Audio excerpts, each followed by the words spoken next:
Hello दोस्तों, welcome back आज का नया वीडियो में। तो चलो दोस्तों स्टार्ट करते हैं ब्लू लॉक के सीजन 3 का एपिसोड 2 मांगा एक्सप्लेन, वो भी हिंदी में। आई होप कि दोस्तों आप लोगों को फर्स्ट एपिसोड पसंद आया होगा। अगर पसंद आया है तो कमेंट करके मुझे ज़रूर बताना, साथ ही साथ चैनल को सब्सक्राइब कर लेना और वीडियो को दोस्तों के साथ शेयर कर देना। तो चलिए दोस्तों बिना किसी देरी के एपिसोड 2 स्टार्ट करते हैं। ब्लू लॉक का प्रिजन हॉलवे दिखाया जाता है। सभी प्लेयर्स अंदर जा रहे थे और सभी काफी ज्यादा उत्सुक थे फिर से ब्लू लॉक में खेलने के लिए। सभी पीछे की तरफ देखने लगते हैं जहां पर से इसागी, बाची सभी आ रहे थे। सभी उसको ग्रीट करते हैं और कुछ देखकर थोड़ा चिढ़ जाते हैं।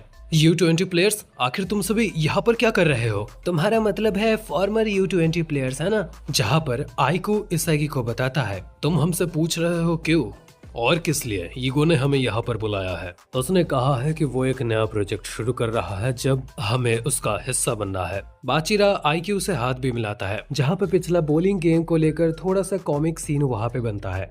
उसके बाद इसागी का नजर रिन पर जाता है। वो उसके पास जाता है और बोलता है, मैं जानता था कि तुम यहीं पर ही मिलोगे रिन, तुम्हारे बिना यह ब्लू लॉक सच में अधूरा है। और रिन उसको शांत लेकिन गुस्से में ही जवाब देता है, मुझसे बात मत किया करो, तुम एक हीरो हो, तुम्हें क्या कोई चाकू घुसाया गया है? इसागी हंसते हुए जवाब देता है, बात मत करो, तुम तो एक विलन हो ना। और इसके बाद ही वहाँ पे ईगो मॉनिटर पर दिखाया जाता है, जहाँ पर वो बोलता है, हेलो मेरे बिना तराशे हुए हीरो, कैसे हो तुम सभी? क्या तुमने अपने हॉलीडेज को एंजॉय किया? जैसा कि तुम सभी जानते हो, ताकत अभी मेरे हाथों में है। U20 का टीम मैं ही बनाऊंगा। जिसके बाद मुझे पता लगा है कि लूजर्स का भी इस्तेमाल किया जा सकता है, तो मैंने यही सोचा है अगला U20 का टीम मैं यही से बनाऊंगा। ईगो ने जब लूजर्स कहा तब कुछ कुछ प्लेयर्स गुस्से हो जाते हैं। U20 वर्ल्ड कप आज से 100 दिन बाद शुरू होगा, तो चलो देखा जाए तो तुम लोगों के लिए जीतना काफी ज्यादा मुश्किल होने वाला है। ये खेल तुम सभी को और भी ऊंचाइयों तक पहुंचा देगा, लेकिन हथौड़ा तभी मारना है जब लोहा गर्म होता है। तुम सभी ज्यादा तेजी से कैसे आगे बढ़ सकते हो उसका एक तरीका मैंने निकाल लिया है। मेरा एक सवाल है, अगर तुम सभी को ताकतवर बनना है तो उसकी वजह क्या है? अपने अंदर की ईगो को जगाना, अपने ताकतों को सही सही से इस्तेमाल करना, ये सब चीजें तो तुम लोग सीख ही चुके हो, वो भी इसी जगह पर, एक खास और निर्दयी जगह जिसको ब्लू लॉक कहा जाता है। और भी ऊंचाइयों तक पहुंचने के लिए तुम सभी को इस जगह की जरूरत है, जिसके चलते मैंने ये सोचा है कि तुम सभी को मैं और भी ज्यादा तेजी वाले आग में झोंकने वाला हूँ। तो ब्लू लॉक के फेज 2 में तुम सभी को फेंका जाएगा इस दुनिया के सर्वश्रेष्ठ जगह पर। यूरोप के 5 टीमों में popularity, money, ability, European players के पास यह सब कुछ मौजूद है और इन 5 देशों में से तुम लोगों को चुनना है कि तुम्हें कहाँ जाना है। आखिर किस जगह पर तुम अपने हुनर को निखारने वाले हो। रेफरेंसेस के तौर पर मैं तुम सभी को बेसिक कुछ आइडियाज देने वाला हूँ, जिसके बाद ईगो एक एक करके सभी देशों की एबिलिटीज समझाने लगता है। पहले इंग्लैंड, जिनका फिजिकल एबिलिटीज काफी ज्यादा स्ट्रॉन्ग होता है, जहाँ पे गोल्स को ताकत से छीन लिया जाता है, यानी स्पीड, ब्रीदिंग टेक्निक्स के ऊपर ज्यादा से ज्यादा काम किया जाता है। नेक्स्ट आता है स्पेन, यानी टेक्निक, एक ऐसा देश का फुटबॉल जहाँ पर क्रिएटिविटी और टेक्निक की काफी ज्यादा जरूरत होता है। नेक्स्ट आता है स्पेन, जहां पर टैक्टिकल गेम प्ले होता है। ये देश स्लाइनेस और टैक्टिक्स के ऊपर गेम प्ले करता है। एक गोल देने के बाद ये लोग डिफेंस में चले जाते हैं, जहां पर ये सभी 1-0 से सभी को हराने के लिए फेमस होते हैं। नेक्स्ट आता है फ्रांस, जहां पर कोई फ्रेशर प्लेयर यहां पर जाकर दौलत और शोहरत हासिल कर सकता है। एक तरीके से उन लोगों के लिए सुनहरा मौका होता है। वर्तमान परिस्थिति में फ्रांस को काफी ज्यादा पैसा मिला है, जिसके चलते उन लोगों के पास अभी तो पैसे की कोई कमी नहीं है। और इसके बाद आता है जर्मन, एक ऐसा टीम जहां पर रैशनल और लॉजिकली गेम प्ले किया जाता है। एक ऐसे देश का फुटबॉल जहां पर यह समझा जाता है कि फुटबॉल बस गोल करने के लिए ही खेला जाता है। और जर्मनी के प्लेयर्स जो है वो अभी दुनिया में बेस्ट स्ट्राइकर है। और ईगो हमें बताता है उसी टीम में नोएल नोआ है, जो कि दुनिया का बेस्ट स्ट्राइकर माना जाता है, जिसका नाम सुनने के बाद इसागी योइची हैरान हो जाता है। सभी टीमों का इंट्रोडक्शन खत्म होता है। उसके बाद ईगो सभी को अपने दिमाग में सोचने के लिए बोलता है कि उन्हें आखिर कौन से टीम में जाना है। उन लोगों को ये समझाया जाता है कि पहले जैसे सिलेक्शन हुआ था, ये दूसरा फेज 2 का सिलेक्शन उससे भी ज्यादा कठिन और दुगना होने वाला है। जिसके बाद ईगो उनसे कहता है, इसी जगह पर से तुम अपनी शिखर तक जा सकते हो, एक ऐसा चीज जो तुम्हारे जीतने की चाबी है। तुम सभी यहाँ पर बेहतर बनोगे अपने अंदर के राक्षसों को जगाकर। तुम सभी खास और असाधारण बनोगे।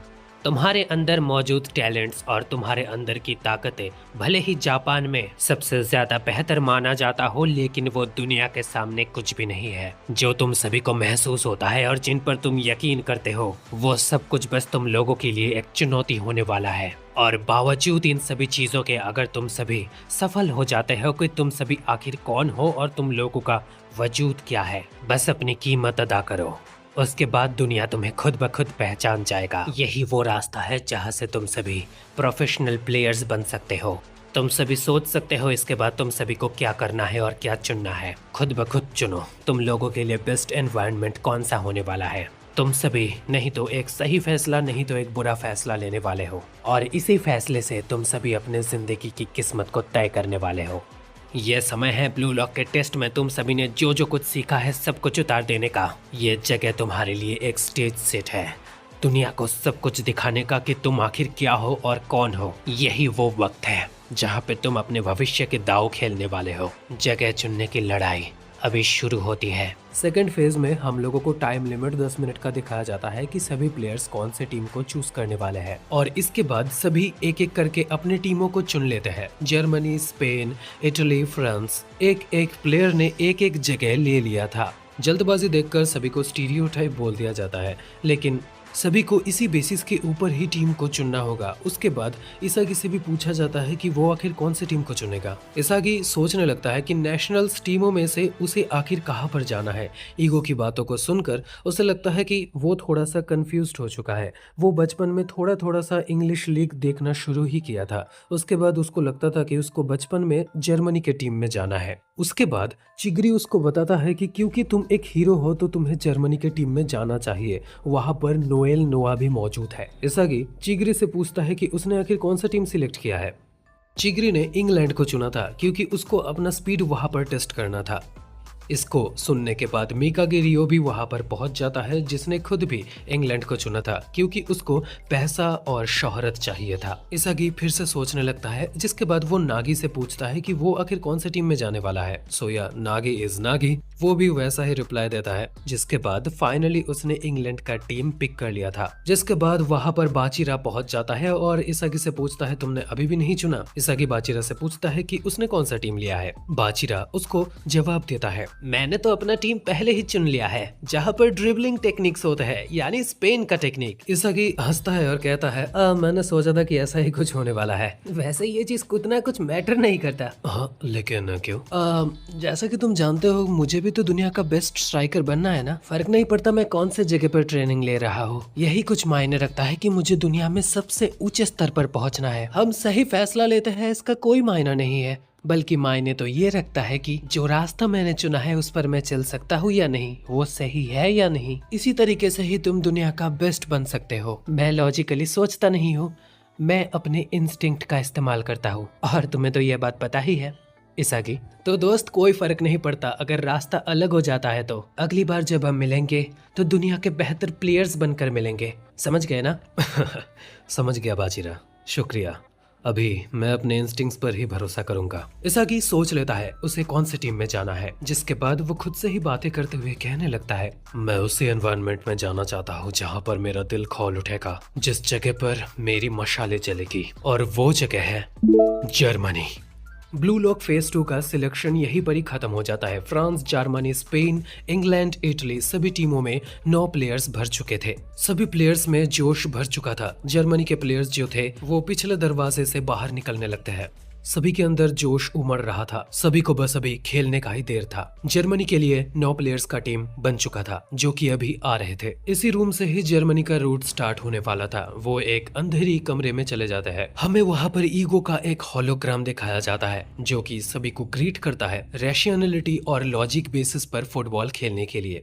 For choosing the Germany team. Ego उनको इंट्रोड्यूस करवाता है बास्टेड मुंचेन टीम से, जिनके साथ U20 कैटेगरी में वो सभी ट्रेनिंग लेने वाले थे। इसाकी समझ जाता है कि वो अभी दुनिया के सेकेंडरी टीम के वर्ल्ड लेवल के क्लब थे। बाकी सभी प्लेयर्स सोच रहे थे कि वो सभी अभी जर्मनी जाने वाले हैं, लेकिन इनको ईगो बताता है इसका बिल्कुल उल्टा होने वाला है। दुनिया के बेस्ट 5 यूरोपियन लीग्स यहाँ पर ब्लू लॉक पर आने वाले हैं। उन सभी को मैंने इसी काम के लिए बुलाया है। तुम्हारे ही उम्र के जो प्लेयर्स जो 5 बिग लीग्स के लिए खेलते हैं, इंग्लैंड के लिए मशीन सिटी, इटली के लिए उबेर्स, स्पेन के लिए एफसी बादशाह, फ्रांस के लिए पेरिस एक्सचेंज टीम और जर्मनी के लिए बास्टेड मुंचेन। तुम सभी का अगला गोल यही होने वाला है, इनके विरुद्ध खेलना। और इन सभी गेम्स के लिए तुम सभी को जो सिखाने वाला है वो भले ही मैं हूँ, लेकिन उन सभी टीम्स के पास अपना स्ट्राइकर मौजूद है। तो अभी मैं तुम सभी को मिलाने वाला हूँ जर्मनी का बेस्ट स्ट्राइकर बास्टर्ड मुंचेन का, और वो जिसने दुनिया का बेस्ट स्ट्राइकर का खिताब जीता है। जर्मनी के लिए नंबर 9 का जर्सी पहने हुए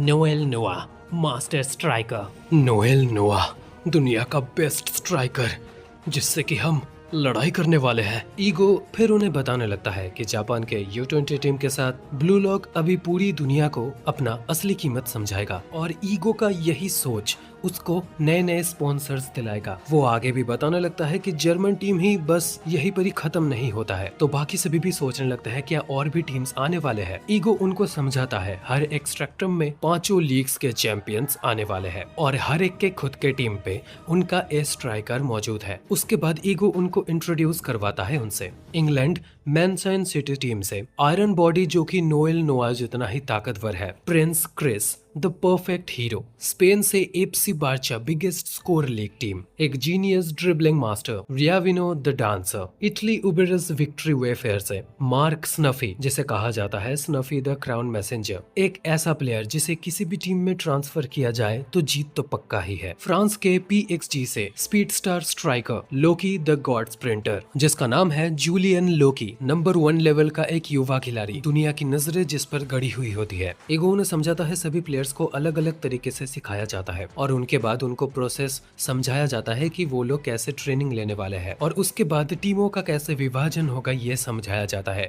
लेकिन स्पेशल रूल्स भी वहाँ पर मौजूद था। 3 गोल्स के साथ मैच, इसी के साथ प्लेयर चेंज भी होगा। मास्टर स्ट्राइकर के साथ 3 मिनट का गेम प्ले, एक ही मौका मिलेगा 3 मिनट का। इस प्रोसेस का नाम है स्टार चेंज सिस्टम, और ईगो उनको बताता है यही फाइनल सिलेक्शन है उसी टीम के लिए जो जापान वर्ल्ड कप U20 में जाने वाला है। जो मैचेस में सबसे ज्यादा गोल करेंगे वो जापान के U20 टीम में खेलने का मौका मिल जाएगा। दुनिया के ऐसे ही बेस्ट स्ट्राइकर के साथ मैच करके ही दुनिया का सबसे बड़ा ईगोइस्टिक स्ट्राइकर अभी यहाँ से बनेगा, और फुटबॉल के इतिहास में शायद ये चीज पहली बार ही हो रहा था। ईगो उनको बताता है यही से ही शुरुआत होता है नियो ईगोइस्टिक लीग बैटल का। सभी प्लेयर्स काफी ज्यादा एक्साइटेड हो जाते हैं। यही पर ही हम इसागी को देखते हैं, जो कि रोम रोम जोश से भरा हुआ होता है, और वो मन ही मन खुद से कहने लगता है कमाल का है, ये सच में कमाल का है। मुझे फुटबॉल नोएल नोआ से सीखने को मिलेगा। मैं उसके साथ एक ही जगह पर खेलने वाला हूँ, और अगर मैं ऐसे ही जीतता चला गया तो बिना शक किए मैं दूसरे लेवल तक पहुँच जाऊंगा। दुनिया का बेस्ट स्ट्राइकर बनने का सपना और उसका रास्ता मेरे सामने अब खुल चुका है। इसागी ये सब कुछ सोच ही रहा था कि ईगो अचानक से फिर से बोल उठता है, वैसे एक आखिरी चीज जो कि मैं बताना भूल जाऊँ उससे पहले बता देता हूँ। जर्मनी के टीम के साथ लड़ाई में तुम सभी में से जो जीतेगा वही यहाँ पर रहेगा। उस टीम में एक और प्लेयर भी होगा जिसे मैं पर्सनली इंक्लूड करने वाला हूँ। अगर तुम सभी यहाँ पर जीत सकते हो तो ये तुम लोगों के लिए बिल्कुल सही रास्ता है, और तुम सभी ये भी बता सकते हो कि जो हार गए थे मैंने उन लोगों के लिए एक खास रास्ता बनाया था, और मैंने उनके ऊपर एक अलग तरीके का फिलोसफी का इस्तेमाल भी किया था, और अभी मैं उन सभी को इन प्रोग्राम में वापस लाने वाला हूँ। जो राक्षस उस खेल से पैदा हुआ है वो अभी तुम में शामिल होने वाला है। बस एक ही ऐसा खिलाड़ी जो बच गया था, और हमारा फाइनल डार्क हॉर्स कुनिगामी रेनसुके, और इससे ही हमारा टीम अब पूरा हो जाता है। दुनिया का सबसे जोखिम भरा खेल फुटबॉल यहाँ पर खेला जाता है। ब्लू लॉक का फेज 2 नियो ईगोइस्टिक लीग यहाँ से ही शुरू होता है। तो आज का ये वाला एपिसोड दोस्तों ये पर खत्म होता है। उम्मीद है कि आप लोगों को पसंद आया होगा। अगर पसंद आया तो चैनल को जरूर सब्सक्राइब कर लेना, दोस्तों के साथ जरूर शेयर कर देना। एंड दोस्तों कमेंट करना बिल्कुल भी ना भूले। एपिसोड 3 के लिए थोड़ा सा इंतज़ार करो, वो भी जल्दी आ जाएगा। एंड दोस्तों वो स्टोरी वन एंड स्वॉर्ड का सीज़न 3 भी मैं चाहता हूँ स्टार्ट करना। सो उसके लिए भी मुझे कमेंट करके बताओ कि क्या आप लोगों को वो देखना है कि नहीं, और मेरा एक्सप्लेन आप लोगों को कैसा लगा। सो दोस्तों आज के लिए इतना ही, मिलते हैं नेक्स्ट वीडियो में। तब तक के लिए दोस्तों tata bye bye, goodbye and sayonara.